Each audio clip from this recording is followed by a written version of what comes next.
Good morning, this is Neil Spate, Thurrock News in the heart of Grays on an absolutely lovely August morning, which is also VJ Day, Victory Against Japan. It's not one of the major celebrations, but is nonetheless incredibly important. Members of the Grays Thurrock Royal British Legion and Thurrock Council leader, Councillor John Kent, are here by the town's war memorial to mark the event and lay a wreath, which I think is really wonderful. So I think Rod Oakley will lead us away. So we're here today to commemorate VJ Day, and it's about the forgotten army. The Battle of Kohima was the turning point of the Japanese Yugo offensive in India in 1944 during the Second World War. The battle took place in 3 stages from the 4th of April to the 22nd of June 1944 around the town of Kohima, now the capital city of Nagaland in northeast India. On the 3rd to 16th of April, the Japanese attempted to capture Kohima Ridge, a feature which dominated the road by which the besieged British and Indian troops of 4 Corps at Imphal were supplied. By mid-April, the small British and British Indian force at Kohima was relieved. From 18th of April to 13th of May, British and British Indian reinforcements counter-attacked to drive the Japanese from the positions they had captured. The Japanese abandoned the ridge at this point and continued to block the Kohima-Imphal road. From the 16th of May to the 22nd of June, the British and the British Indian troops pursued the retreating Japanese and reopened the road. The battle ended on 22nd of June when British and Indian troops from Kohima and Imphal met at milestone 109, ending the siege of Imphal. In 2013, a poll conducted by the British National Army Museum voted the battles of Kohima and Imphal as Britain's greatest battle. The battles of Kohima and Imphal have been referred to by authors such as Martin Doherty and Jonathan Ritter as the Stalingrad of the East. The Battle of Imphal, which the Japanese called Japan Lan or Japanese Invasion, took place in the region around the city of Imphal, the city of the state of Manipur in northeast India, from March until July 1944. Japanese armies attempted to destroy the Allied forces at Imphal and invade India, but were driven back into Burma with heavy losses. Together with the simultaneous Battle of Kohima on the road by which they encircled Allied forces at Imphal were relieved, the battle was the turning point of the Burma campaign, part of the Southeast Asian theatre of World War II. The Japanese defeat at Kohima and Imphal was the largest up until that time, with many of the Japanese deaths resulting from starvation, disease and exhaustion suffered during their retreat. Casualties. The Japanese defeat at Kohima and Imphal was the largest up until that time. They had suffered 54,879 casualties, including 13,376 dead, plus 920 casualties in the preliminary battles in Assam. Most of the losses were the result of starvation, disease and exhaustion.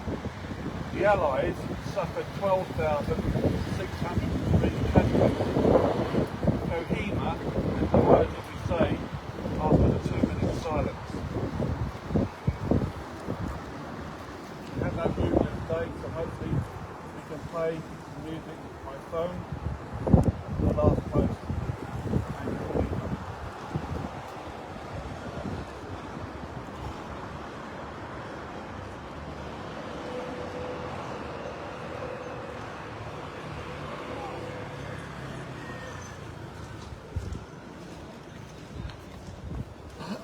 They shall grow not old, as we that are left grow old. Age shall not weary them, nor the years condemn. At the going down of the sun, and in the morning, we will remember them. We will remember them.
When you go home, tell them of us and say, for your tomorrow, you gave out today.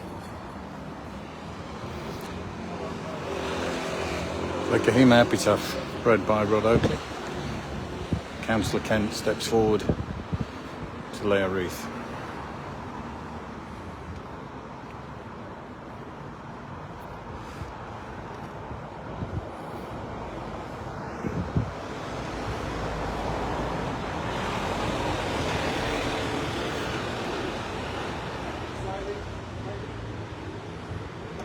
Now a wreath on behalf of the Royal British Legion.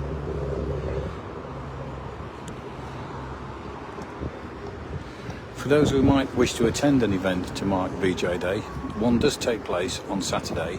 It'll be around 20 to 11, 20 to 10 at the Rose Garden in Orsett, which will be members of the Far East Veterans Association. The garden itself is the Burma Star Garden, which is in memory to a number of people from Thurrock who took part in the Far East campaign, most notably a gentleman I was proud to call my friend Albert England, who sadly is no longer with us, but his wife, who was the founder member of the Burma Star organisation, Win, is 99. She was 99 this week and he's still with us. As I say, if you go along on Saturday morning, I will confirm the time in a story on Nub News. Sorry for being, I'm sure actually it's about 20 to 11, but I will put the details on this story and on Nub News to make sure that people are aware of the event taking place. But this short tribute here in Grays High Street is now concluded. Neil Spate, Thurrock Nub News.